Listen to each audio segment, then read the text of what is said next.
Concept 2, simplifying expressions involving square roots. When we have an expression with a square root, we're going to solve it following the order of operations. And a square root is basically the same as a parenthesis for the order of operations. You're going to solve what's inside it, and then you're going to resolve the rest of it. Okay? So if my expression is 2 times the square root of 32 plus 4 with negative 5 or subtracting 5 on the outside, I'm going to start by simplifying the inside. 32 plus 4 is 36.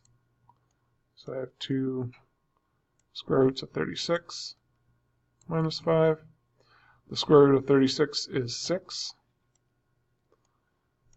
2 times 6 minus 5. And you'll notice that I don't do the positive or negative 6 in this case.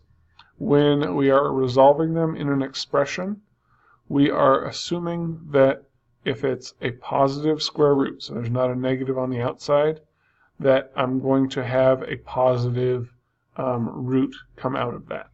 Okay? When you're asked to find the 2 possible roots for a square root, then you'll use the plus or minus 6. But in this type of a problem, you're just going to go with a positive 6, unless there's a negative sign on the outside. Okay? 2 times 6 is 12 minus 5. And 12 minus 5 is 7. Okay? This might be 1 or 2 steps more than I expect to see from you, but I'd expect to see at least 3, maybe 4 steps in a problem like this.